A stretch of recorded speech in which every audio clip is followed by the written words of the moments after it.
Este es un tema que vamos a abordarlo con la particularidad del análisis de la cultura en las ciudades.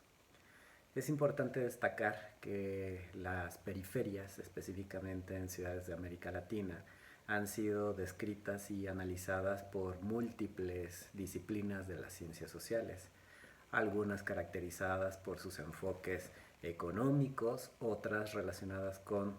sus perspectivas en términos de estructuras sociales y otras vinculadas hacia sus constituciones históricas a lo largo del tiempo. En el caso de la antropología vamos a señalar a partir de distintos autores cómo el gradiente cultural es el que le da la particularidad al análisis que pueden existir dentro de las periferias. Como lo hemos señalado, cada una de las disciplinas antes mencionadas tienen un énfasis en su enfoque. Nuestro enfoque va a consistir desde la antropología, específicamente desde el punto de vista etnográfico. Y para esto vamos a tomar algunas de las ideas que desarrolla Raúl Nieto y Eduardo Nibón, antropólogos vinculados con una tradición relacionada con los estudios dentro de los paisajes y confines urbanos en nuestro país y que han desarrollado distintos tipos de propuestas. En el texto Etnografía, Ciudad y Modernidad hacia una visión de la metrópoli desde la periferia urbana, Raúl Nieto y Eduardo Nibón desarrollan un conjunto de reflexiones hacia dónde localizar la particularidad que tiene los estudios culturales dentro de las ciudades. En este enfoque desarrollan distintos tipos de hipótesis y distintos tipos de argumentaciones para hablar acerca de la característica que le imprime, por ejemplo, la etnografía, el trabajo de campo, el acercamiento directo hacia un espacio amplio, desbordante y territorialmente conglomerado como lo es la ciudad. De esta manera rescatan las distintas tradiciones que también han existido de estudiosos desde múltiples disciplinas en América Latina para ubicarnos ejemplos emblemáticos en cuanto al estudio de las ciudades y sus periferias, específicamente en Brasil, en Perú y obviamente en el caso mexicano. Desde ese punto de vista nos señalan, y como lo hemos vinculado en otros documentos, la tradición de América Latina en cuanto a su configuración de las ciudades está atravesada por procesos históricos, procesos que nos hablan de distintos momentos y edades de la colonización, distintos momentos y edades de la desigualdad política y la desigualdad económica, así como distintos momentos y edades de las relaciones asimétricas entre su diversidad cultural. De esta manera vamos ubicando a América Latina como un complejo mosaico donde las ciudades representan una unidad de análisis compleja en el sentido de desbordar las unidades territoriales usualmente asignadas hacia la antropología. América Latina es un mosaico diverso y complejo en términos sociales, donde las ciudades representan gran parte de esta coyuntura cultural, económica, histórica, donde en términos de García Canclini la tradición no acaba por irse y la modernidad no termina por llegar. Esta coyuntura o esta vinculación entre procesos de modernidad asociados al mercado, asociados al Estado, versus las resistencias en términos sociales asociadas a formas de identidades particulares o cosmovisiones locales, han sido uno de los temas preferidos de las ciencias sociales y específicamente de la antropología en las últimas décadas del siglo pasado. Esta articulación entre proyectos de modernidad y resistencias en términos de lo tradicional fue un enfoque dicotómico que caracterizó los distintos estudios culturales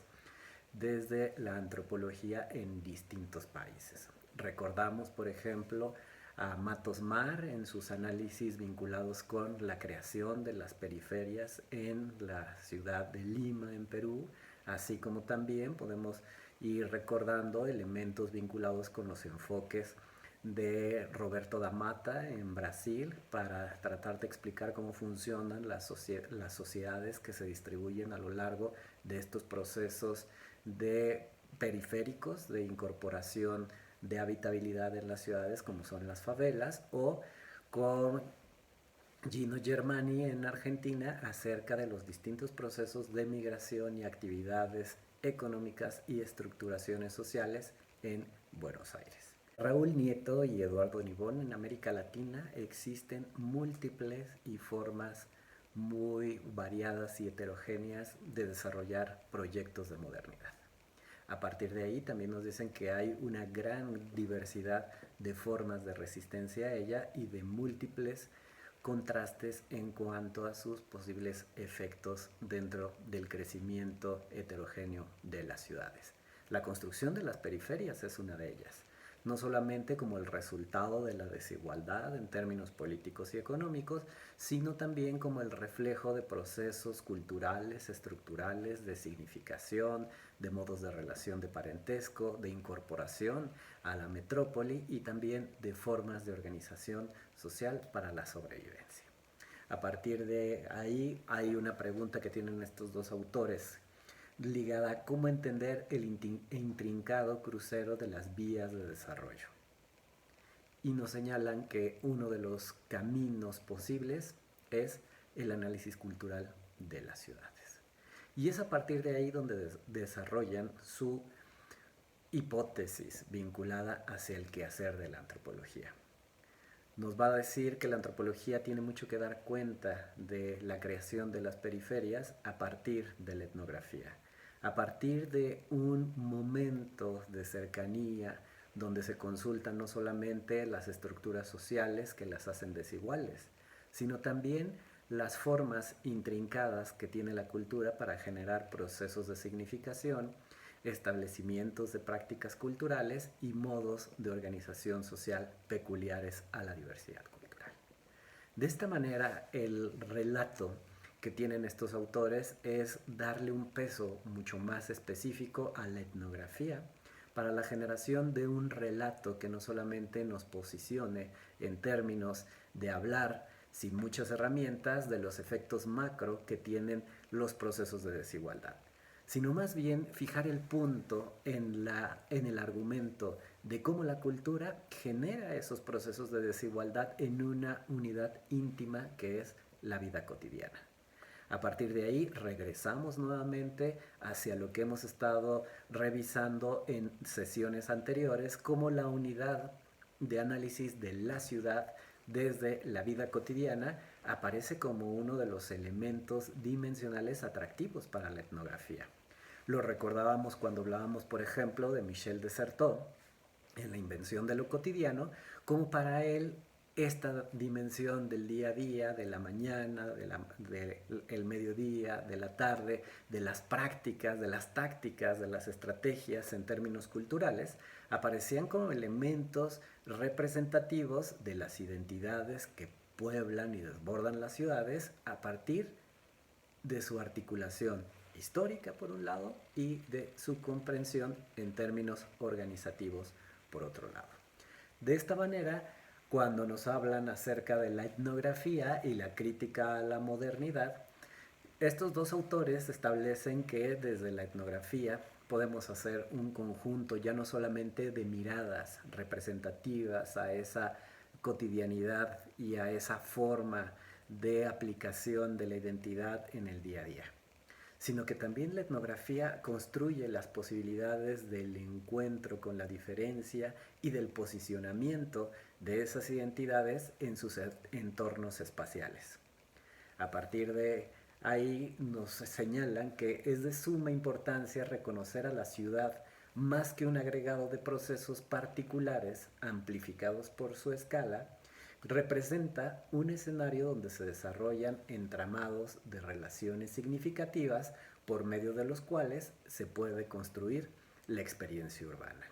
También lo hemos señalado en otras ocasiones, por ejemplo en la obra de Manuel Delgado, cuando nos habla sobre la particularidad y también sobre las posibilidades que tiene la antropología en el estudio de las ciudades. Él nos señala tratar de establecer una metodología que dé voz, pero también que registre el modo en el cual se vive, se desplaza, se resignifica la cultura a partir de las particularidades identitarias de los procesos históricos de los sujetos y de sus formas de apropiación del espacio. De tal manera que cuando hablamos de América Latina, estos autores nos señalan que vamos a ver un entramado diverso, una forma histórica particular y organizada a partir de relaciones asimétricas y una manera de distribución inequitativa del poder político y del poder económico. El análisis de la cultura en las grandes ciudades requiere avanzar más allá de la discusión sobre el estatuto epistemológico del trabajo etnográfico. Requiere reconocer la naturaleza de los objetos, procesos, sujetos estudiados, definir el ámbito y alcance de nuestras preguntas y el sentido que tiene obtener ciertas respuestas. Esta es una de las ideas principales por las cuales Raúl Nieto y Eduardo Nibón promueven esta necesidad de abrir, de desdoblar, de generar capacidades mucho más cercanas de la etnografía en las ciudades. Obviamente ellos son conscientes que la etnografía proviene de un estatuto organizacional, disciplinario, que ha vislumbrado a las sociedades micro como estas sociedades a las cuales se les puede estudiar por esta entelequia o este imaginario de que son sociedades cerradas. Sin embargo, al momento de hablar de la ciudad, de la metrópoli, del proceso de urbanización, inmediatamente señalan que para los antropólogos y las antropólogas viene un proceso de angustia, puesto que todo está conectado, todo está articulado y además todo está multiplicado por miles y a veces por millones. La antropología y específicamente desde la etnografía podemos dar cuenta del movimiento de millones de personas, de millones de ciudadanos, pero que además cada uno de ellos representa una identidad particular y formas de ser reconocidas desde el gobierno y desde el mercado de maneras muy diferenciadas. Justo esta ha sido también una de las preguntas que desde mediados del siglo pasado distintos antropólogos y antropólogas se han hecho.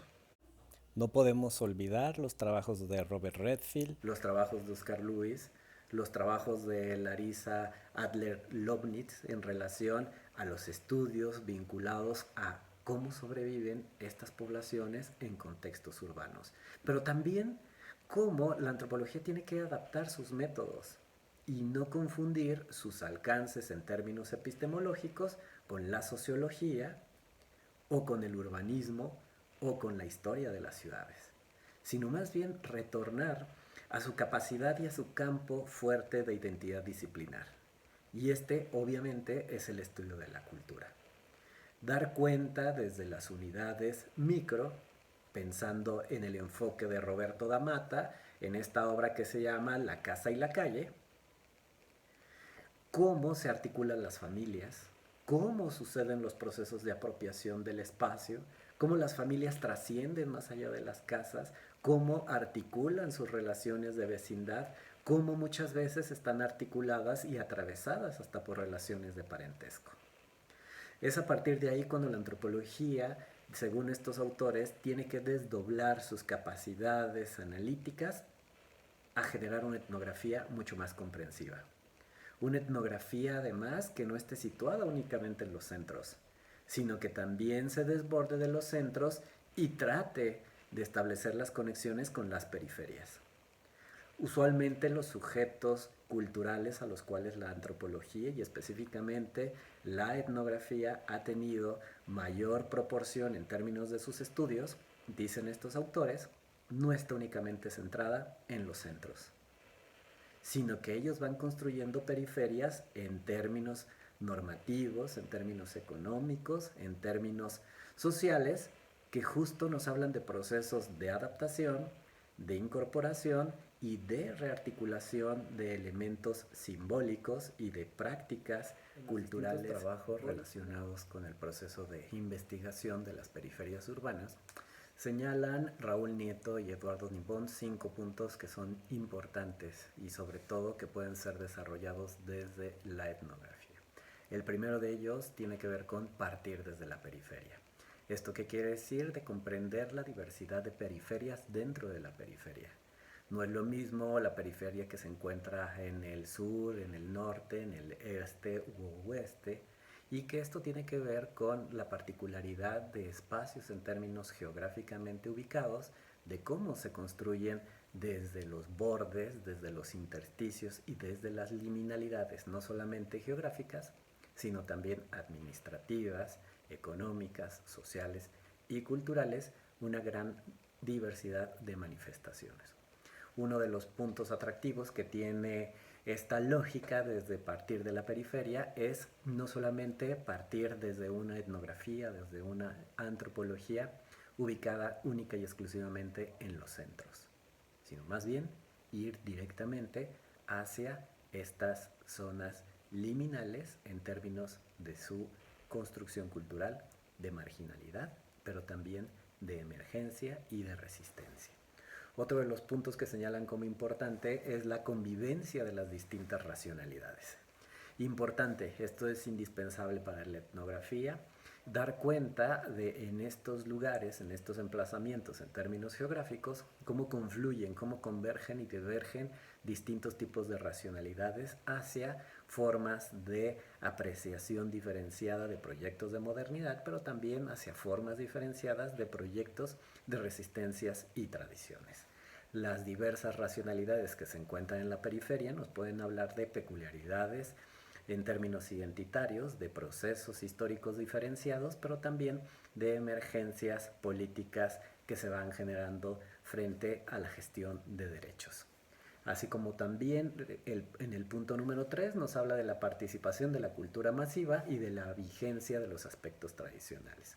Esto es importante, no solamente ubicar dentro de las formas organizativas cara a cara que tienen dentro de estas periferias, o sea, los lazos de vecindad o los lazos de parentesco, sino también las maneras en las cuales estos sujetos, estas familias, estos individuos se articulan con la cultura de masas. Por ejemplo, en el caso de Brasil, como el fútbol, como la lotería, como los noticiarios, generaron un proceso de identificación colectiva. En el caso de México, como las telenovelas, como las películas y como cierto tipo de noticiarios también van generando esto que se llama cultura de masas. La vinculación de estas identidades periféricas a los procesos tecnológicos y hoy en día digitales también es un proceso bien importante de conocimiento y comprensión desde el punto de vista etnográfico. El punto número 4 es el diálogo entre los usos y las prácticas con lo imaginario. Tratar de ubicar en términos simbólicos cuáles son las representaciones que existen desde la periferia vinculadas con los centros, vinculadas con los modos de vida y articulados con procesos de vida cotidiana. Esta lógica de los usos y las prácticas tiene que ver con estos niveles de abstracción de la cultura que tienen por un lado las creencias y los saberes y por otro lado las prácticas y los manejos. ¿Cuáles son las representaciones en términos discursivos? Y también cuáles son las formas de organización y las formas de gestión de estas praxis culturales. Y finalmente nos señalan estos autores que es indispensable mirar lo político, el orden y el proyecto urbano. Toda periferia también tiene su proyecto de modernidad, su proyecto de progreso, su proyecto de desarrollo, que muchas veces diverge con los proyectos de modernidad y de desarrollo instaurados por el mercado o por el Estado. Señalan estos autores que es indispensable mirar cómo en estos tipos de modernidades yuxtapuestas se van generando procesos de reinvención de lo cotidiano y también de una redefinición de ámbitos identitarios. El reto es generar un relato cultural acerca de las periferias. No solamente inscribirnos en procesos macro para hablar de ellas desde una lógica de la desigualdad económica o política, sino también de las formas en las cuales hacen frente a esta desigualdad. en las maneras en las cuales desde su vida cotidiana y a partir de sus instrumentos culturales van saliendo adelante día con día y sobre todo generando procesos de reproducción y procesos de construcción de un proyecto de progreso y un proyecto identitario. Es a partir de ahí que es importante comprender desde la heterogeneidad de individuos que conforman estos espacios, las maneras en las cuales se adaptan hacia las condiciones adversas en las cuales cotidianamente se les presentan y sobre todo cómo van utilizando a la ciudad y a la metrópolis como una forma en la cual se apropian de insumos culturales, sobre todo para la redefinición de sus proyectos como identidad colectiva. En América Latina vamos observando a lo largo de sus distintos contextos las formas en las cuales las identidades originarias van emergiendo hacia proyectos de modernidad que van desde su articulación hacia el mercado o el Estado o finalmente hacia la búsqueda de la reivindicación de sus derechos culturales diferenciados dentro de estos contextos vinculados con la asimetría. Finalmente, la antropología debe de dar cuenta de estos procesos culturales. Hablar de la innovación, hablar de la adaptación, hablar de la manera estratégica en la cual estas identidades no solamente defienden, juegan, negocian y sobre todo reinventan el territorio de las ciudades, es una manera en la cual podemos dar cuenta del relato de la creatividad, de la adaptación, pero también de las maneras en las cuales se transforma milimétricamente la cultura para hablar desde la cotidianidad de las formas y manifestaciones en las cuales justo las minorías van desbordando los límites de las casas, de los barrios y se van articulando de una manera intrínseca al resto de la sociedad además.